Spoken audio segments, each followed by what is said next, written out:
Assalamualaikum warahmatullahi wabarakatuh. Selamat pagi, kita berjumpa pada mata kuliah Matematika Dasar. Untuk video kali ini saya akan menjelaskan mengenai fungsi. Nah, fungsi dibagi menjadi dua part yang akan saya jelaskan. Di part pertama yaitu definisi fungsi, grafik, dan juga jenis-jenis fungsi. Untuk yang part kedua, operasi fungsi dan fungsi trigonometri. Nah, untuk kita akan lanjut ke yang part pertama. Untuk part pertama, yang pertama adalah definisi fungsi. Notasi suatu fungsi dituliskan dengan huruf tunggal seperti F kecil, G kecil, atau F besar. Jadi penulisan di fungsi tidak masalah besar atau kecil. Yang pasti dia adalah huruf tunggal, ya. Tidak boleh angka. Kecuali nanti kalau misalkan fungsinya ada banyak. Boleh aja fungsi 1, fungsi 2, fungsi 3. Boleh dituliskan dengan F, G, F besar atau F1 yang merupakan fungsi 1, kemudian F2. Jadi ada indeksnya seperti itu. Di sini ada 1 atau 2. Ini 1 seperti itu, 2 dan seterusnya. Nah, suatu fungsi F dari himpunan X ke himpunan Y bisa kita simbolkan seperti ini, yaitu F X ke Y, ya, adalah suatu relasi dari X ke Y dengan syarat bahwa setiap elemen X anggota X besar mempunyai kawanan yang tunggal di Y, ya. Jadi ini adalah definisi dari suatu fungsi.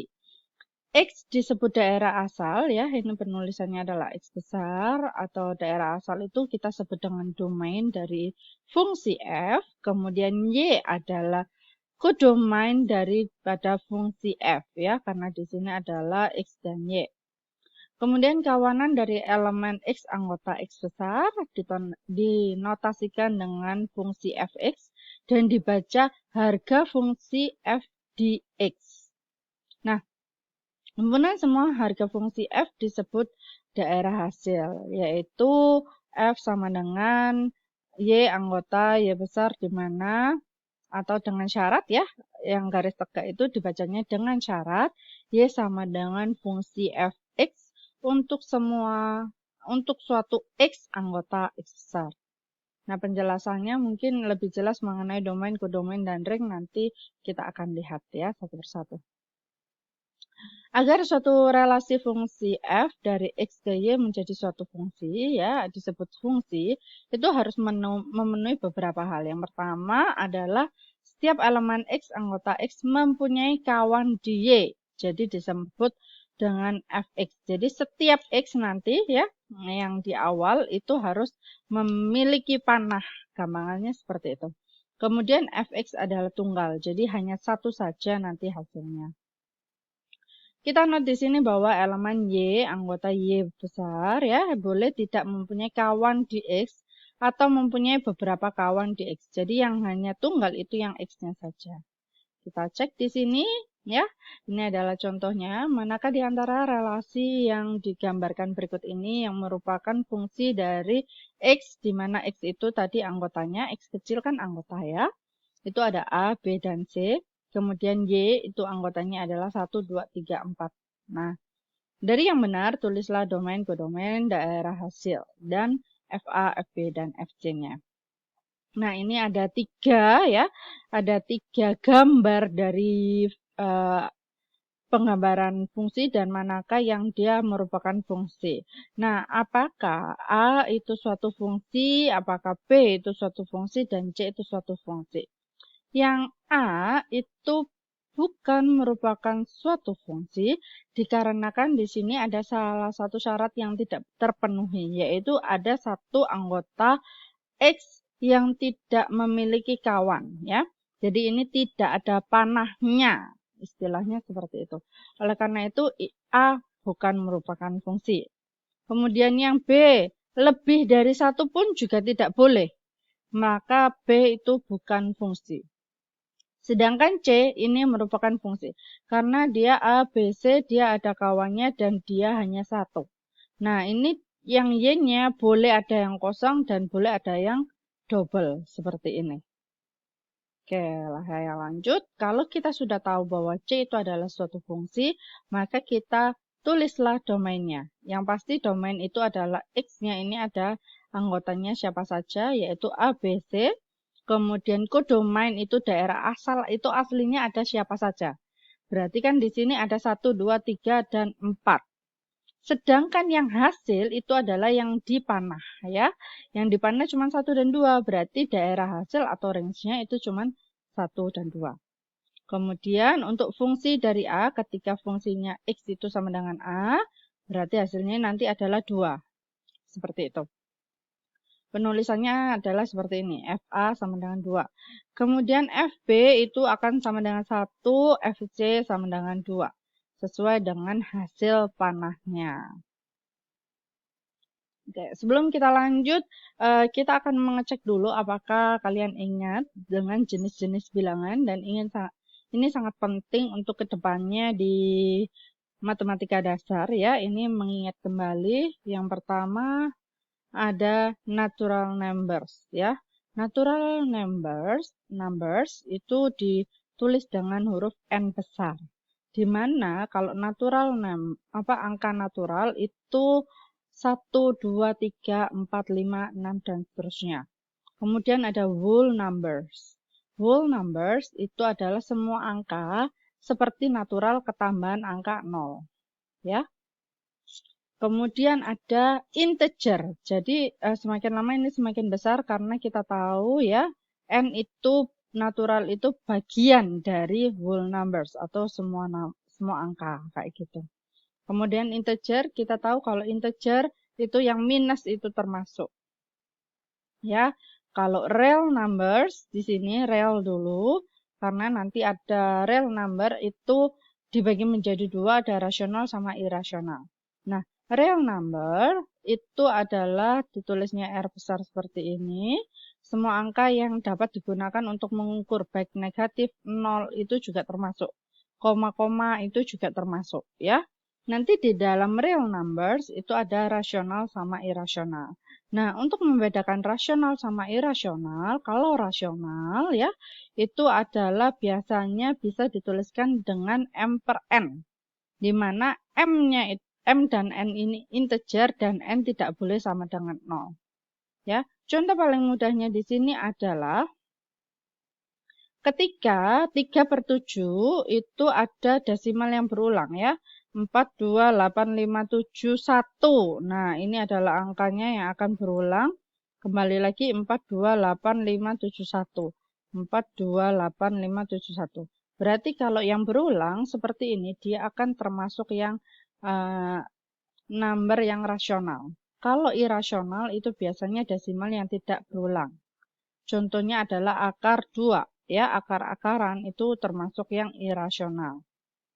Nanti ada lagi yang nama imajiner. Kalau imajiner posisinya di mana di sini nanti kalian harus tahu sendiri ya.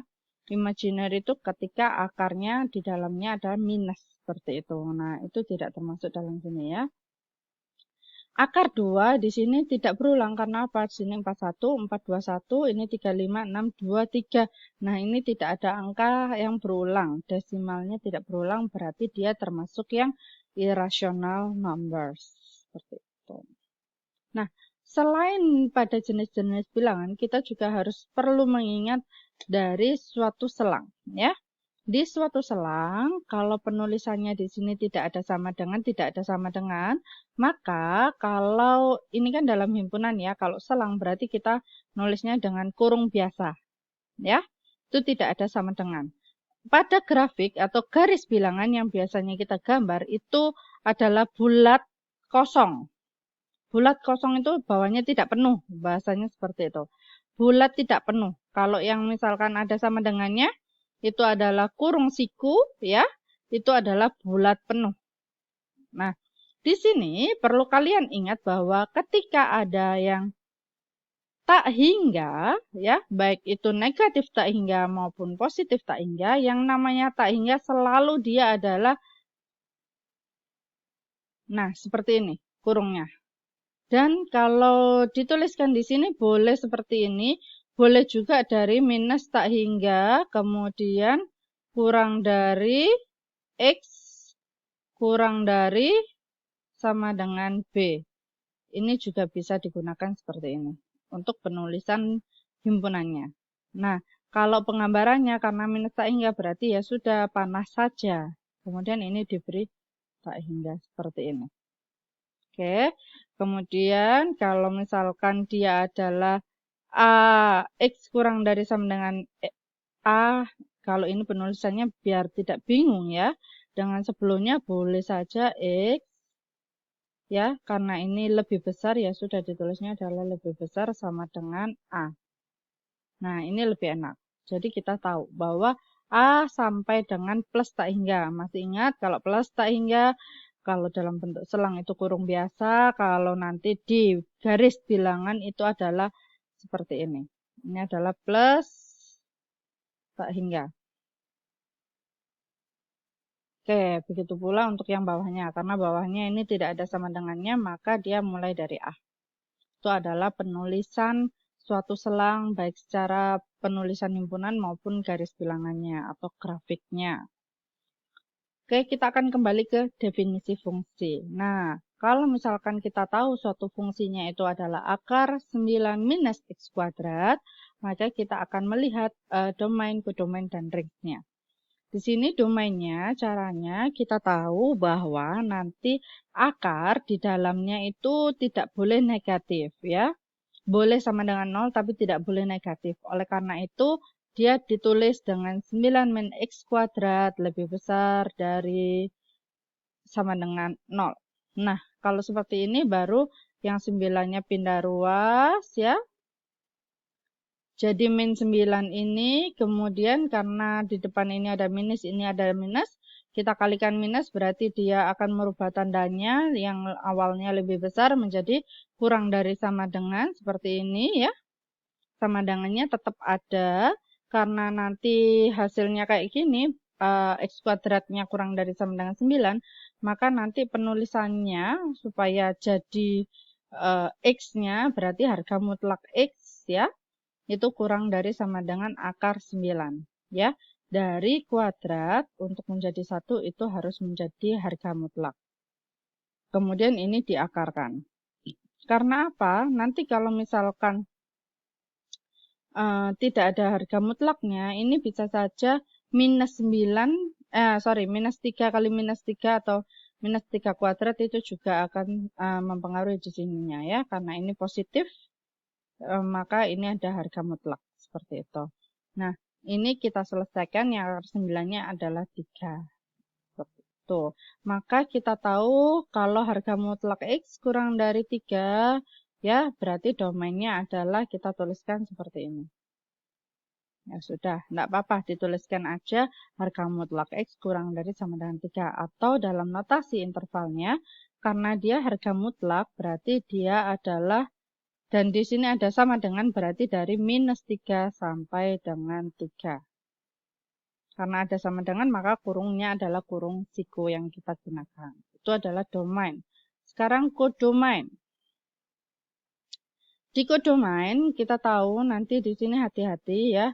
Ketika sebenarnya kan nilai X-nya yang ada di sini bisa saja dari semuanya ya, dari minus tak hingga sampai dengan tak hingga, di mana nanti kita punya spesifikasi sendiri yang memiliki domain atau hasilnya yaitu minus 3 sampai dengan 3 yang ini. Ya, ini adalah tadi yang dari domainnya.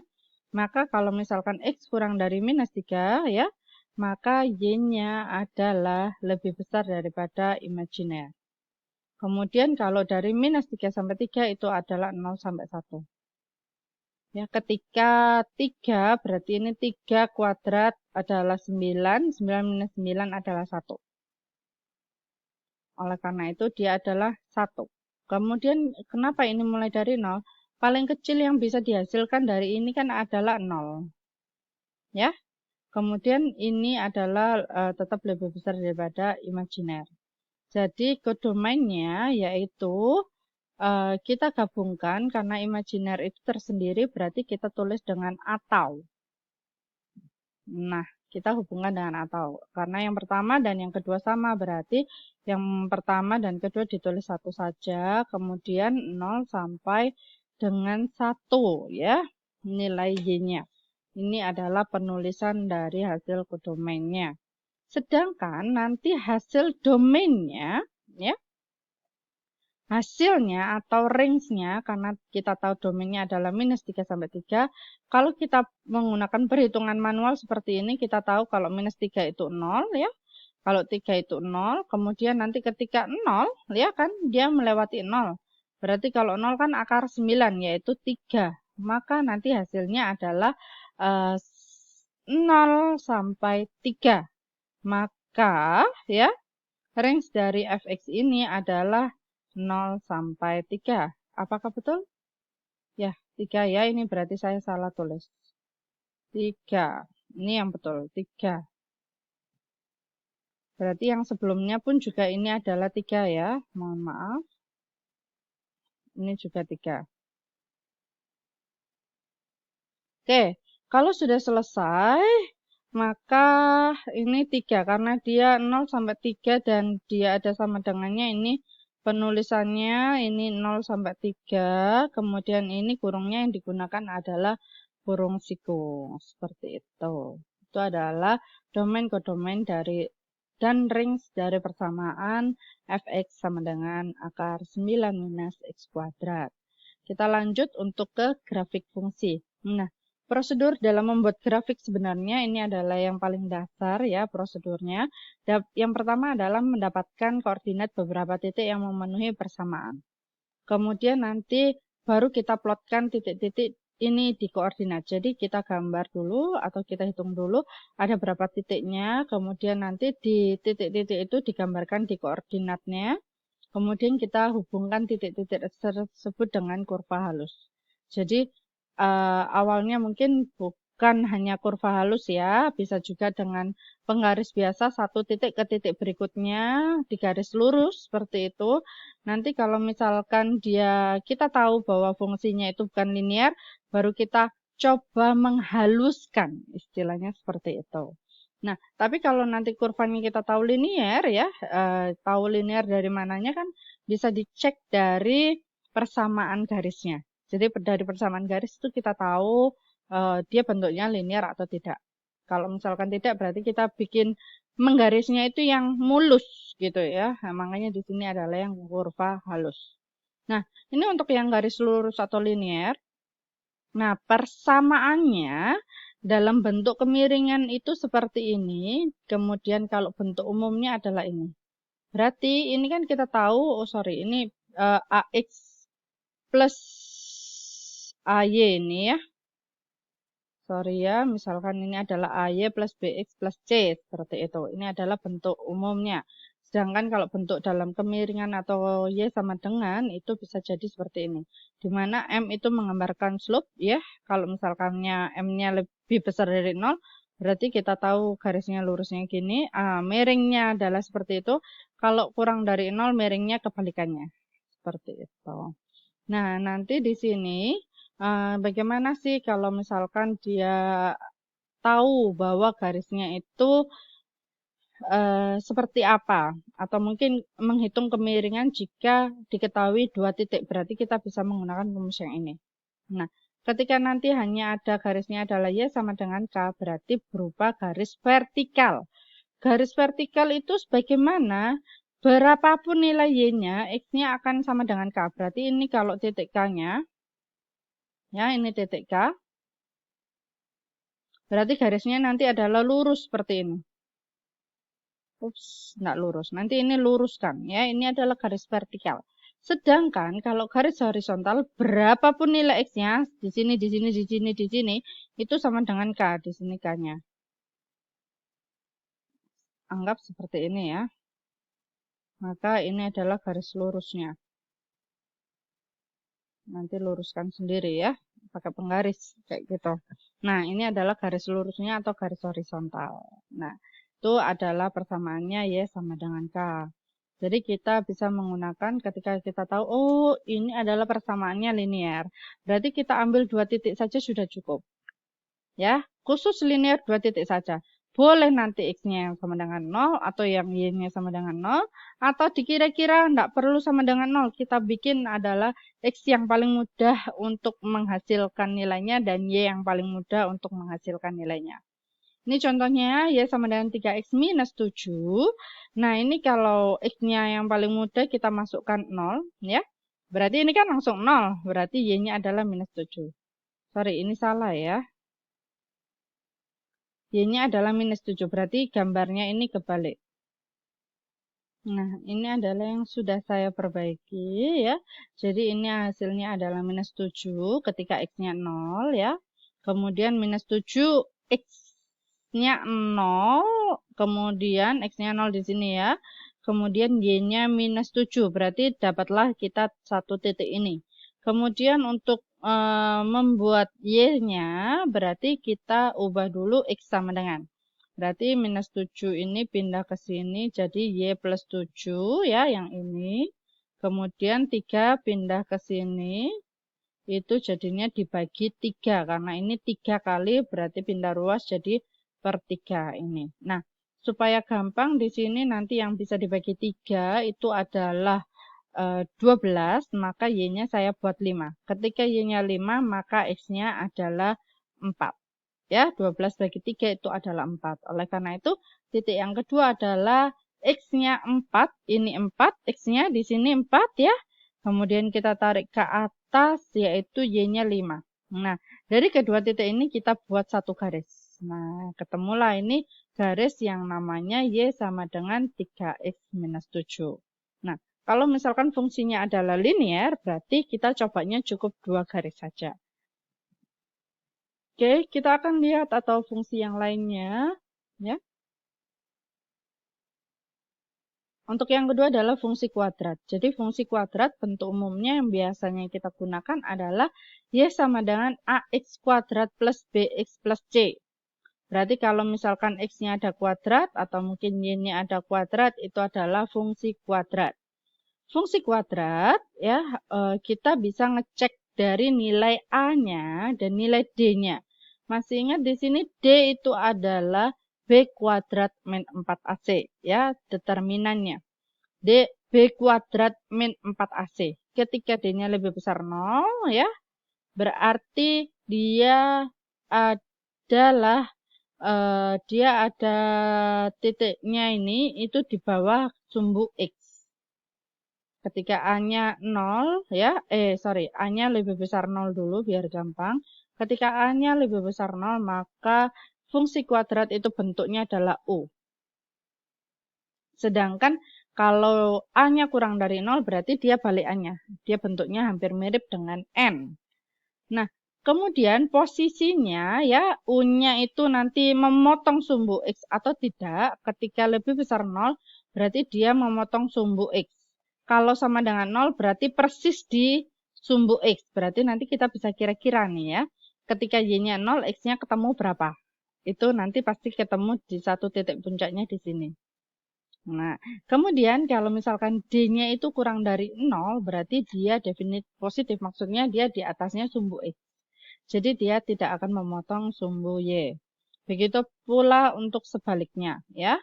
Karena A kurang dari 0 itu bentuknya hampir mirip dengan N atau membuka ke bawah, maka ketika D-nya lebih besar dari 0 berarti dia memotong sumbu X.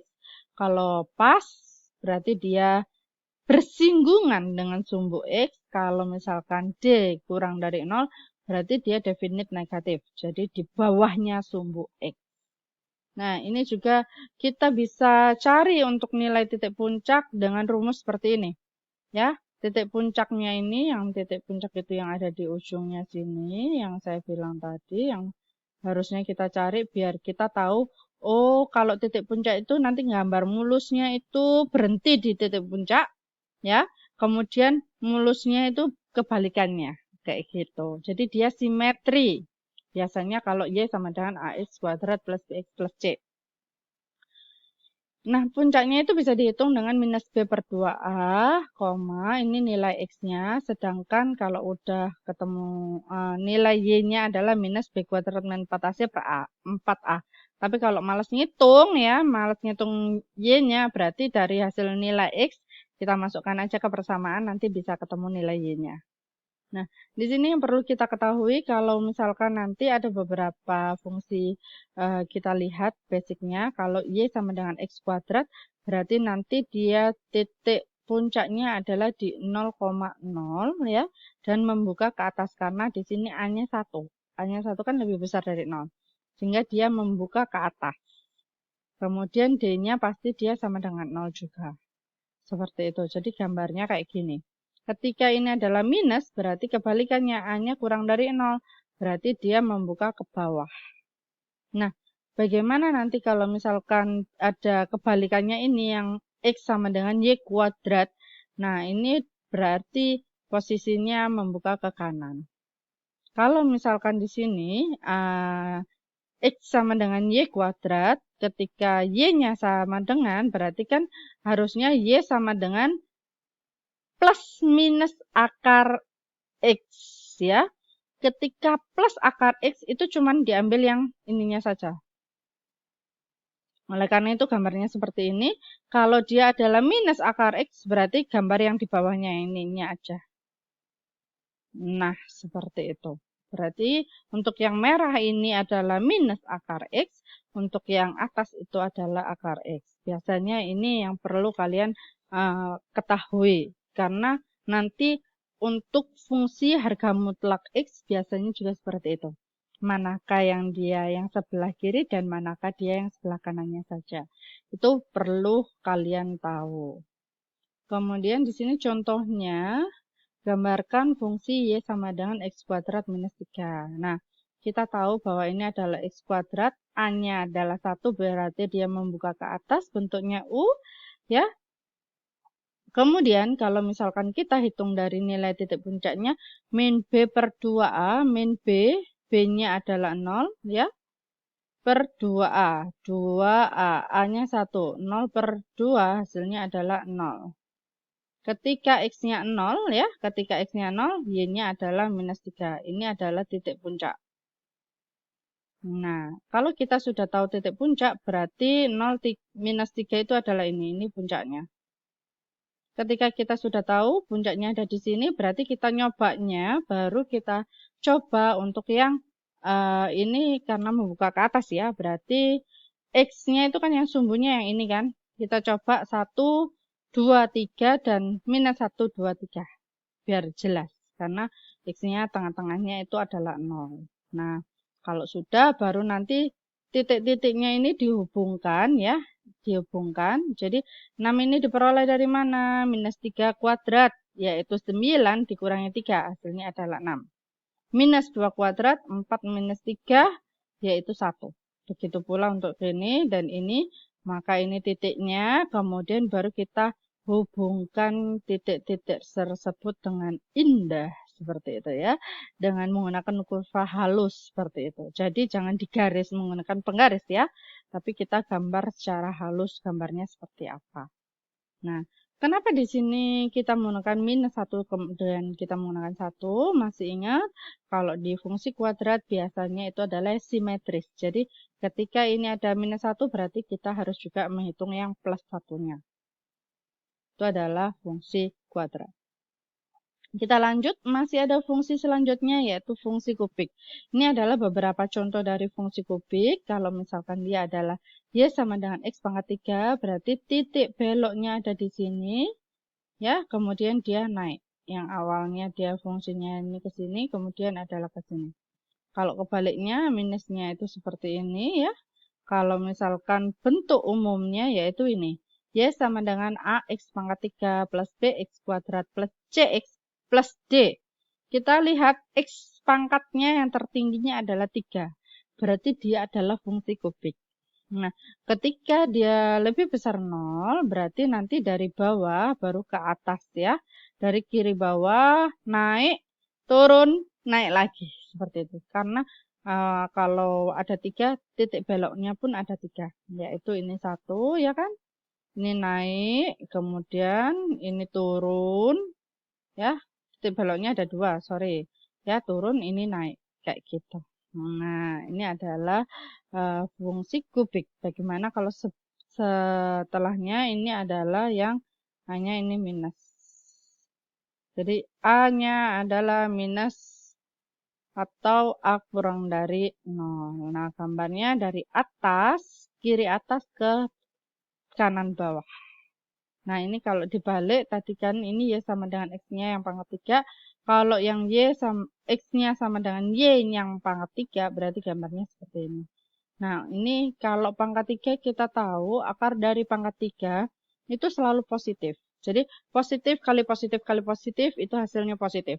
Tapi kalau salah satunya ada negatif, berarti nanti hasilnya negatif. Padahal ini sudah tahu positif. Berarti positif untuk bisa mendapatkan positif yang dipangkatkan 3 itu adalah positif kali positif kali positif. Kayak gitu. Jadi untuk yang kasus kubik itu tidak ada dia yang akarnya nanti hasilnya adalah positif dan satunya negatif. Itu hanya berlaku pada fungsi kubik. Tidak berlaku pada fungsi, itu hanya berlaku pada fungsi kuadratik. Tidak berlaku untuk fungsi kubik ya. Kita lanjut. Nah, ini adalah contohnya. Sekarang kalau misalkan tadi sudah tahu fungsi-fungsi ada 3 yang saya ilustrasikan, yaitu linear, kuadratik, dan kubik. Sekarang adalah menggambarkan 2 grafik yang memiliki perpotongan. Biasanya di sini yang paling sering kalau 2 grafik yang berpotongan bisa saja linear dengan kubik, linear dengan kuadratik, kuadratik dengan kubik. Jadi kalian harus bisa ya. Seperti yang sebelumnya, kalau misalkan ada 2 garis, lebih saya sarankan untuk menuliskan Y1 dan Y2 seperti ini. Jadi biar kita tahu manakah fungsi yang pertama dan manakah fungsi yang kedua.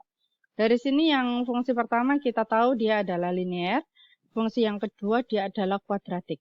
Ya. Nah, yang pertama caranya kita harus mencari dulu titik potong. Bagaimana cara menghitung titik potong? Titik potong itu kita peroleh dengan menyamadengankan kedua fungsi tersebut. Jadi Y1 sama dengan Y2. Y1-nya tadi adalah minus 2x plus 2. Y2-nya itu adalah 2x kuadrat min 4x min 2. Baru kita pindah ruas jadi 1. Minus 2 pindah ruas jadi plus 2. Ya, minus 4 plus 2 hasilnya adalah minus 2. Kayak gitu. 2 pindah ruas menjadi minus 2, ini dapat minus 2 lagi, berarti hasilnya adalah minus 4. Baru dari sini supaya lebih mudah, 2-nya saya keluarkan, ini hasilnya tinggal X, ini hasilnya tinggal X, ini hasilnya 2, berarti tahu 2 dan 1. Kemudian untuk mendapatkan minus 1, ya kan tadi, minus 1 karena di sini ya, berarti yang besar itu kan 2, berarti 2-nya yang diberi minus. Jadi minus 2 plus 1 hasilnya minus 1. Kayak gitu. Berarti dari sini kita tahu nanti X plus 1 sama dengan 0. Berarti X sama dengan minus 1. Atau X minus 2 itu sama dengan 0. Atau X sama dengan 2. Jadi kita peroleh 2 titik ini. Baru setelah kita peroleh 2 titik, kita akan mencari pasangannya. Ketika X-nya minus 1 ya. Kita masukkan ke fungsi Y1 saja. Karena kalau fungsi Y2 terlalu sulit, ada kuadratnya. Jadi kita gampangkan pakai yang fungsi pertama.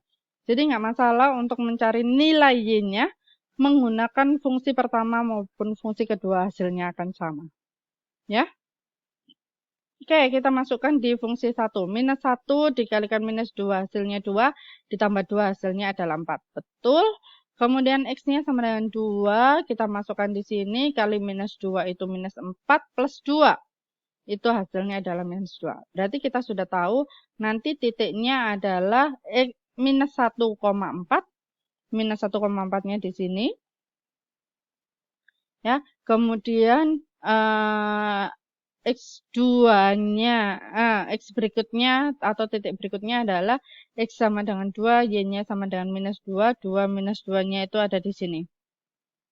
Nah, berhubung fungsi pertama itu adalah linear, berarti ketika kita sudah menemukan 2 titik, kita tarik garis. Seret, ini yang hitam. Jadi fungsi pertamanya sudah tahu, ini fungsi pertama. Jadi jangan lupa untuk menuliskan indeksnya, biar nggak lupa ya. Kemudian, Kalau kita sudah tahu yang pertama, berarti kan kita tinggal mencari tahu yang keduanya, ya kan? Nah, yang kedua paling penting di yang kedua itu adalah puncaknya. Masih ingat puncak itu rumusnya adalah minus B per 2A, B-nya di sini ini A, ini B. Minus 4, ya. Minus ketemu minus plus, per 2A. A-nya adalah 2. 2 dikalikan 2, 4. Berarti hasilnya 1.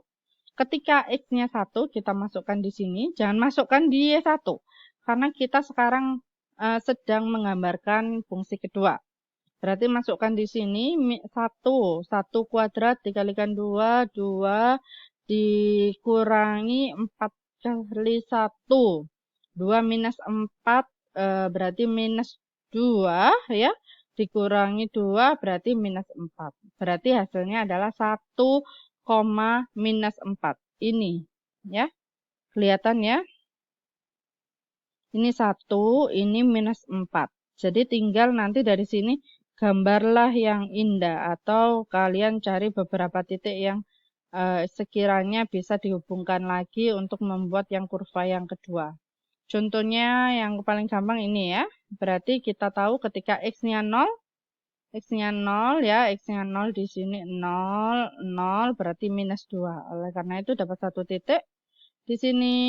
Baru ini kita tahu selisihnya 1, berarti ini nambah 1, tadi 2-nya sudah ketemu. Ya, karena ini 1 ke kiri, berarti kita membutuhkan 1 ke kanan, berarti ini. Jadi kita tinggal menggambarkan aja, seret, gini. Berarti kita sudah ketemu gambar untuk yang fungsi kedua. Tuh, untuk dua grafik yang memiliki perpotongan. Selain menggunakan sifat-sifatnya tadi, seperti ini membutuhkan berapa titik, gambarnya seperti apa. Kalau misalkan fungsi kuadrat itu kita butuh titik puncaknya, kemudian beberapa titik untuk melengkungkannya. Kalau fungsi linear itu hanya memerlukan 2 titik langsung dibuat garisnya. Kita juga bisa menggunakan yang namanya pergeseran atau translasi. Nah, pergeseran atau translasi itu ya bisa kita gunakan jika kita sudah mengetahui gambar fungsi fx yang asal. Ya. Kalau kita sudah tahu baru kita bisa menggunakan yang pergeseran atau translasi. Apa saja sih pergeseran atau translasi? Kalau misalkan kita tahu nanti fungsi awalnya itu adalah fx ya. Sudah tahu gambarnya itu yang fx-nya saja. Kalau nanti dia merupakan fx minus h, berarti dia digeser ke kanan sebesar h. Ini kan tadi di 0, ya kan? Kita geser gambarnya yang biru ini sebanyak h ke kanan. Nah, kalau fx plus k berarti gesernya ke atas. Kalau misalkan nanti di sini ya, ini kan H lebih besar, kurang dari 0, maka gesernya ke kanan. Kalau hanya lebih besar 0, gesernya ke kiri. Ini ke kanan berarti hanya ini minus H ya, hanya adalah ke kanan. Hanya ke kanan karena minus di minus kena minus itu plus. Jadinya ke kanan. Ketika hanya lebih besar 0, berarti kan dia plus. Berarti X minus suatu angka yang plus. Kayak gitu. X minus 3 berarti gesernya ke kanan. Sorry, ke kiri ya. Karena dia adalah 3. Lebih besar daripada 0. Kayak gitu. Nah, untuk yang ini adalah plus K. K-nya itu di luar dari fungsi. Kemudian ini berarti geser ke mana? Ke kanan atau kiri untuk minusannya. K-nya itu ke atas atau ke bawah. Gitu pula ini ya, kalau ini adalah ketika K-nya itu kurang dari 0, itu gesernya ke bawah ya, karena di sini bentuknya adalah plus K. Jadi kalau K-nya minus ya, minus 1F, X minus 3 berarti ke bawah. Kalau K lebih besar 0 berarti ke atas ya. Fx plus 3 itu geser ke atas banyak 3. Jadi kapan, yang mana sih yang kita geser terlebih dahulu? Yang paling mudah. Kalau ini kan yang paling mudah titiknya itu ada di sini ya. Nah, ini dulu digeser, yang lainnya mengikuti. Seperti itu. Ini adalah contohnya di mana kita tahu gambar dari harga mutlak X itu seperti ini ya. Harga mutlak X itu X-nya positif dan negatif.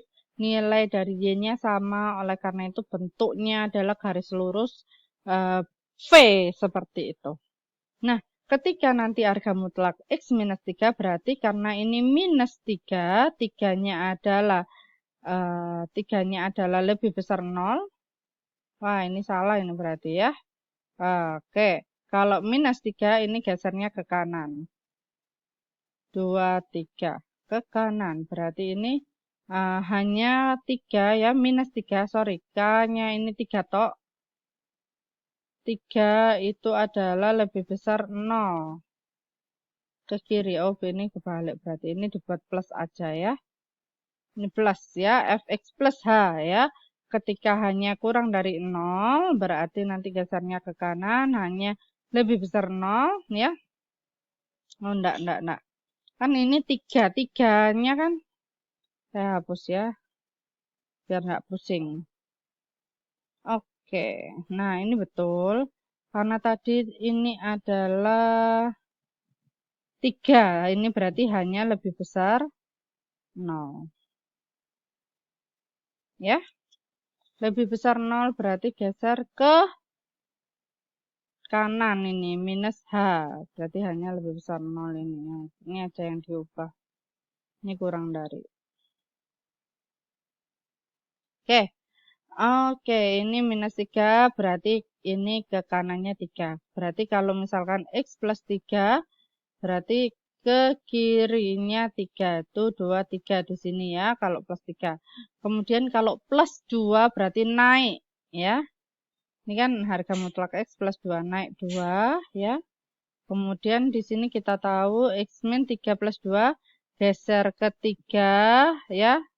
Dan naik 2 hasilnya di sini puncaknya. Ini yang kita ubah adalah yang puncaknya terlebih dahulu baru yang lainnya mengikuti seperti itu. Dan di sini nanti kita tahu ini satu kayak gini kan.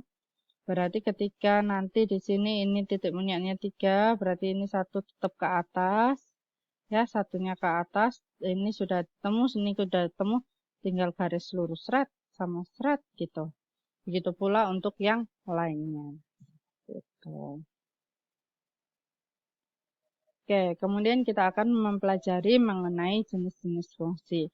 Di jenis-jenis fungsi itu ada yang namanya fungsi elementer, berdasarkan letak variabelnya, berdasarkan harga fungsinya, dan dia merupakan fungsi khusus atau tidak.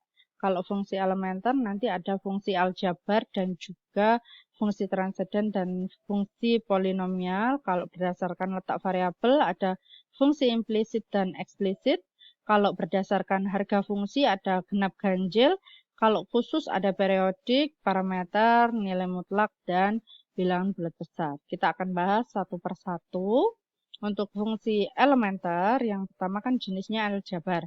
Nah, kalau aljabar itu biasanya ada operasi matematikanya. Baik itu plus, minus, X, ini bukan X ya, ini kali sebenarnya ya. Ini kali, ini bagi, akar, maupun pangkat, kayak gitu. Nah, pangkatnya harus pangkat yang rasional yang meliputi bulatan, pecahan rasional maupun irasional dengan pangkat rasional. Kemudian ada yang namanya fungsi transenden. Transenden itu fungsi yang bukan fungsi aljabar. Fungsi transenden itu adalah log, trigonometri, ya, eksponen. Pangkat itu adalah eksponen, kemudian hiperbolik, dan lain sebagainya. Kemudian polinomial, kalau polinomial kita tahu berarti nanti X-nya pada sampai pangkat N. Nanti ada koefisiennya di setiap X pangkat berapanya. Nah, X-nya boleh X pangkat N sampai dengan X pangkat 0 atau 1 ya. Di sini adalah X pangkat 0. Ini X pangkat 1. Seperti itu. Yang pasti nanti di sini A1 sampai AN itu harus konstanta. Dan N adalah bilangan bulat positif atau disebut derajat polinomial. Dan A0-nya nggak boleh sama dengan 0. Karena kita sampai dengan N berarti A0-nya harus ada angkanya. Nggak boleh 0. Kemudian selain fungsi elementer, itu ada juga jenis fungsi berdasarkan letak variabel. Ada genap, ada ganjil.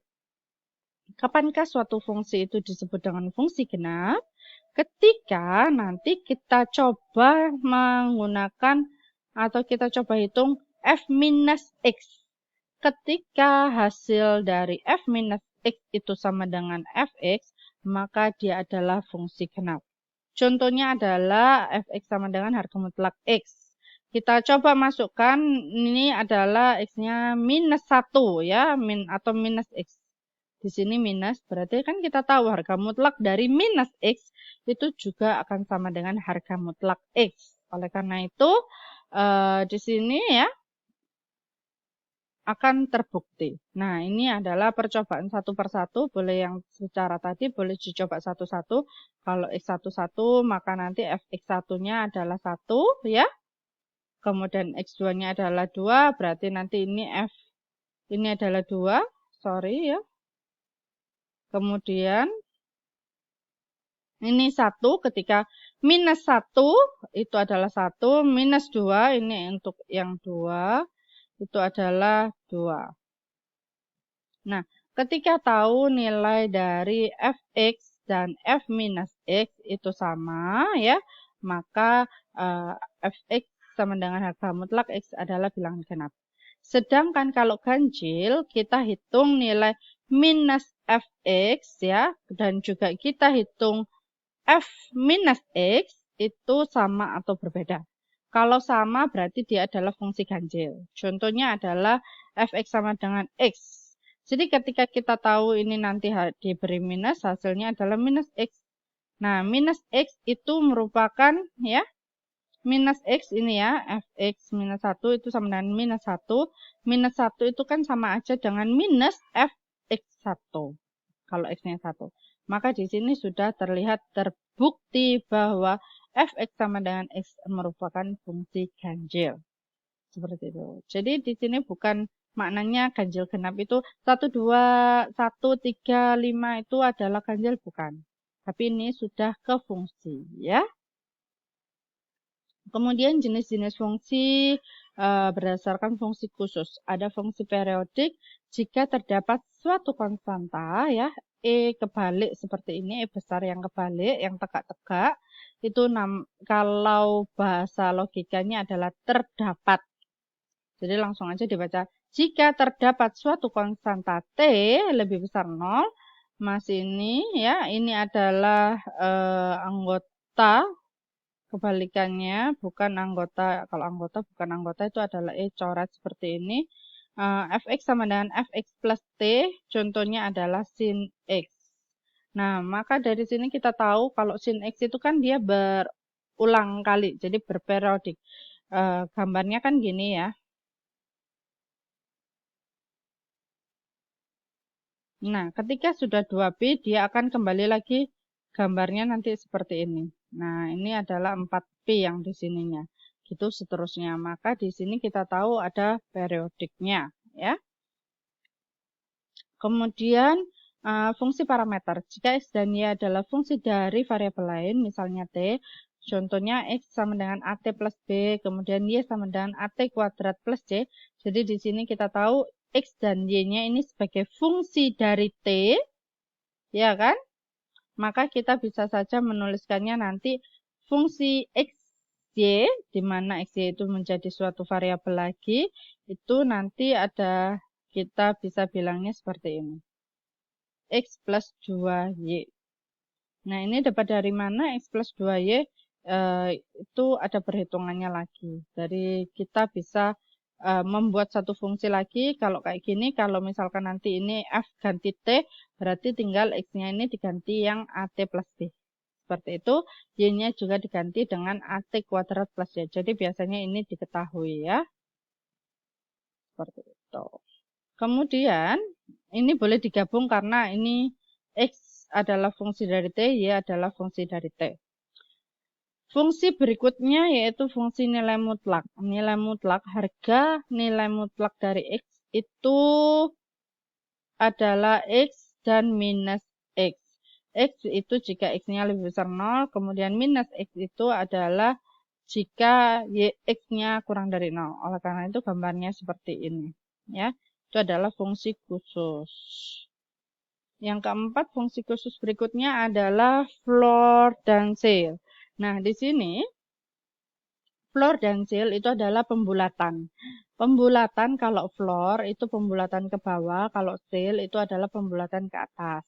Dimana kalau pembulatan ke bawah, ketika X-nya itu adalah hendak sampai 1, berarti yang terakhir itu adalah 0, maka 0-nya adalah 0 penuh ke 1. Maksudnya di sini bagaimana, Bu? Saya nggak paham, kayak gitu ya.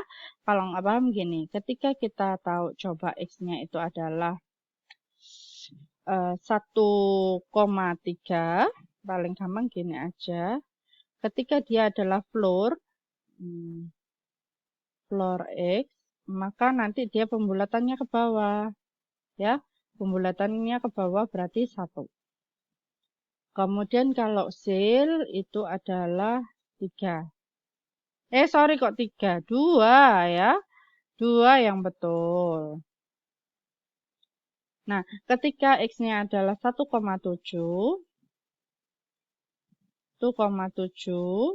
ya, maka nanti X-nya ini adalah, karena ke bawah tetap 1. Kalau ke atas ya, itu adalah 2. Nah, karena kita tahu nanti 1,3 itu di sini X-nya 1,3 ya. X-nya 1,3. Sorry, 1,3 itu di sini ya, lebih dari 1,3 di sini, anggap saja. Nah, ini kan 1,3 ya, 1,3. Nah, 1,3, maka dia ada di sini. Nanti sampai 1,7 kan hasilnya 1. Nah, ketika 2,9 itu masih hasilnya 1.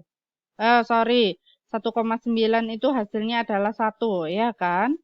Nanti di 2 itu hasilnya nanti pasti ketika X-nya 2, baik itu punyanya floor maupun punyanya sail itu pasti tetap 2, ya kan? Nah, 2 seperti ini. Nah, ini adalah 1,3, maka di sini adalah 1. 1,7 pun 1, 1,9 pun 1. Nanti 2 itu adalah 2 di atasnya, bukan lagi 1. Oleh karena itu ini ditutup dengan simbol terbuka lubangnya. Ya, bukan tertutup. Ini adalah fungsi dari floor. Nanti silakan kalian coba sendiri untuk fungsi yang dari sail. Oke, itu saja dari jenis-jenis fungsi. Kita akan berjumpa lagi di part kedua. Terima kasih atas perhatiannya. Wassalamualaikum warahmatullahi wabarakatuh. Jangan lupa untuk like dan subscribe. Bye-bye.